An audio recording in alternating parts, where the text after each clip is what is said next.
Welcome मित्रांनो.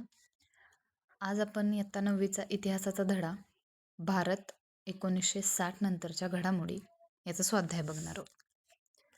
तर स्वाध्यायातला पहिला जो प्रश्न आहे, दिलेल्या पर्यायांपैकी योग्य पर्याय निवडून विधान पुन्हा लिहा. तर त्याचं जे आन्सर आहे पहिल्याचं, श्रीलंकेतील तमिळ अल्पसंख्याकांचा प्रश्न सोडवण्यासाठी पुढाकार घेणारे पंतप्रधान डॅश डॅश होते. तर त्याचं उत्तर आहे राजीव गांधी. आता इथं तुम्हाला पर्याय योग्य निवडून विधान पुन्हा लिहायला सांगितलं. तर पुस्तकामध्ये तुम्हाला तिथं पर्याय दिलेले आहेत. त्यापैकी पर्याय जो आहे राजीव गांधी हे त्याचं करेक्ट उत्तर आहे. तर पुन्हा एकदा विधान कसं होईल, तर श्रीलंकेतील तमिळ अल्पसंख्याकांचा प्रश्न सोडवण्यासाठी पुढाकार घेणारे पंतप्रधान राजीव गांधी होते. त्यानंतर दुसरी जी रिकामी जागा आहे, भारतीय हरित क्रांतीचे जनक डॅश डॅश होते. याचं पर्यायातलं उत्तर आहे डॉक्टर MS स्वामीनाथन. तर मग हे विधान पूर्ण होईल, भारतीय हरित क्रांतीचे जनक डॉक्टर MS स्वामीनाथन होते. आता प्रश्न 1 मधला ब आहे, तो आहे पुढील चुकीची जोडी ओळखा. आता खाली काही जोड्या दिल्यात, तर त्यापैकी जी चुकीची जोडी आहे ती आपल्याला ओळखायची आहे. म्हणजे जे काही हे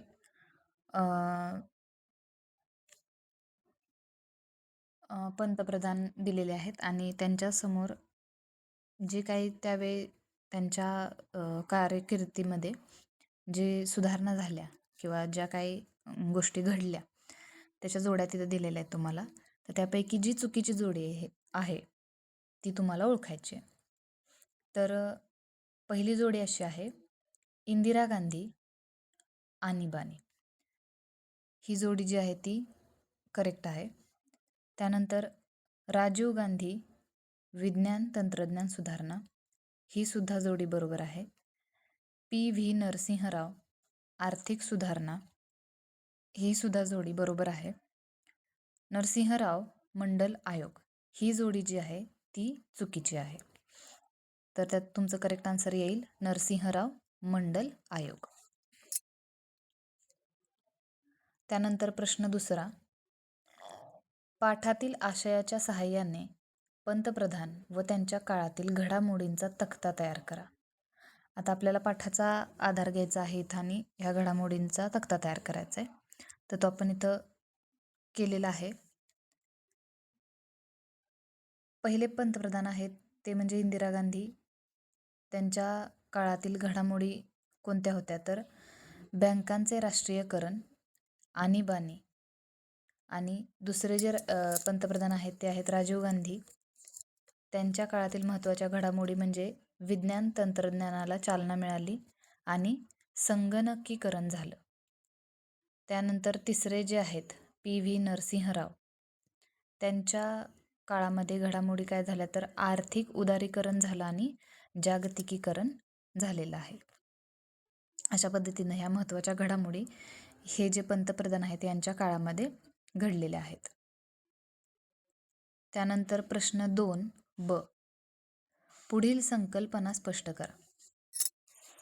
त्यातली जी पहिली संकल्पना आहे जागतिकीकरण. तर जागतिकीकरण म्हणजे काय, तर जगातील विविध देशांमध्ये व्यापार, उद्योग, तंत्रज्ञान, माहिती व संस्कृती यांची देवाणघेवाण वाढण्याच्या प्रक्रियेला जागतिकीकरण असं म्हणतात.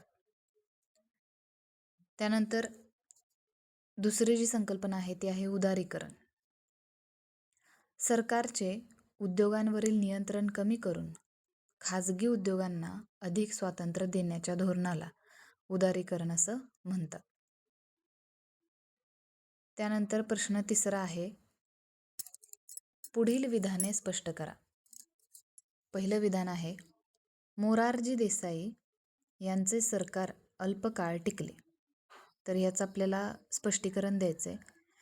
तर का त्यांचं सरकार अल्पकाळ टिकलं, तर त्याचं उत्तर असं आहे, जनता पक्षात अंतर्गत मतभेद होते. त्यानंतर अनेक नेत्यांमध्ये संघर्ष निर्माण झाला. त्यामुळे सरकारला बहुमत टिकवता आलं नाही. म्हणून मोरारजी देसाई यांचं जे सरकार आहे ते अल्पकाळ म्हणजे कमी कालावधीसाठी टिकलं. त्यानंतर दुसरा जो विधान आहे ते आहे अमृतसर येथील सुवर्ण मंदिरात लष्कर पाठवावे लागले. आता का पाठवावे लागले तर त्याचं उत्तर आहे सुवर्ण मंदिरात दहशतवाद्यांनी आश्रय घेतला होता. त्यांनी हिंसक कारवाया सुरू केल्या होत्या. कायदा व सुव्यवस्था राखण्यासाठी सरकारने ऑपरेशन ब्लू स्टार अंतर्गत लष्कर पाठवलं होतं. आहे भारतात नियोजन आयोग का निर्माण करण्यात आला? देशाचा नियोजित विकास करण्यासाठी, शेती, उद्योग, शिक्षण व रोजगार यांचा विकास साधण्यासाठी, संसाधनांचा योग्य वापर करण्यासाठी आणि नियोजन आयोगाची स्थापना करण्यात. प्रश्न तिसरा ब. पुढील प्रश्नांची 25 ते 30 शब्दात उत्तरे लिहा. त्यातला पहिला प्रश्न आहे जग आणि भारताच्या इतिहासात 1991 हे वर्ष महत्त्वपूर्ण बदलांचे. 1991 मध्ये भारताने नवीन आर्थिक धोरण स्वीकारले. उदारीकरण, खाजगीकरण व जागतिकीकरण सुरू झाले. त्यामुळे भारताच्या अर्थव्यवस्थेत मोठे बदल झाले आणि व्यवस्थेशी भारताचे संबंध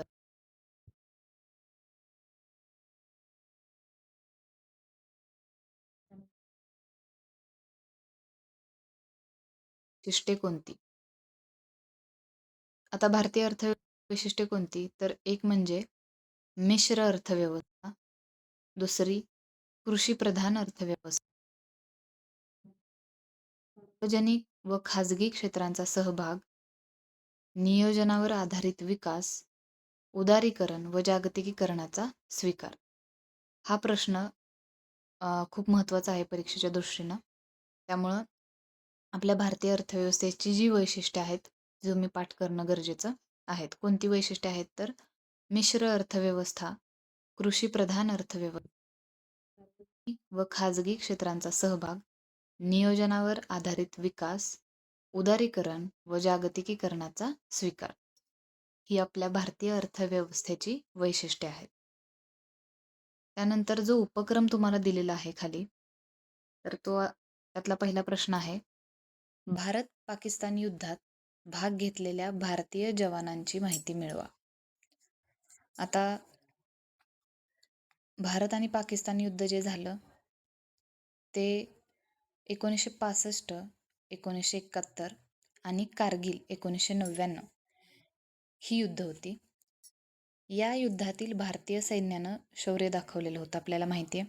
त्यामध्ये कॅप्टन विक्रम बत्रा, अब्दुल हमीद, मनोज पांडे यांसारख्या सैनिकांनी आपला पराक्रम गाजवलेला होता. त्यानंतर दुसरा जो प्रश्न आहे भारतातील दूध उत्पादनात श्वेतक्रांती घडवून आणणाऱ्या व्यक्तीची माहिती मिळवा. आता याचं उत्तर आहे डॉक्टर वर्गीस कुरियन यांना भारतातील श्वेतक्रांतीचं जनक म्हणतात. त्यांनी अमूल सहकारी चळवळ विकसित केली व भारताला जगातील प्रमुख दूध उत्पादक देश बनवलं.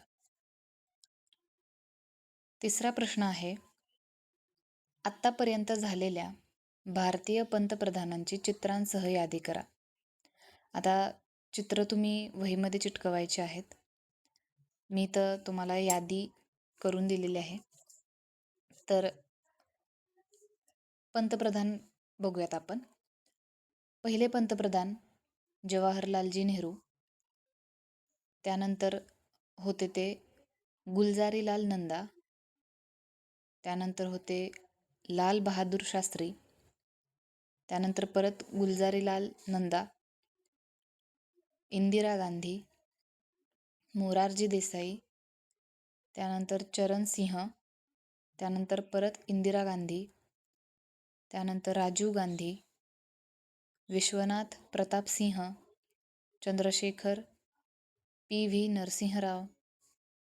त्यानंतर होते आपले अटल बिहारी वाजपेयी, HD देवेगौंडा, IK गुजराल. त्यानंतर परत अटल बिहारी वाजपेयी.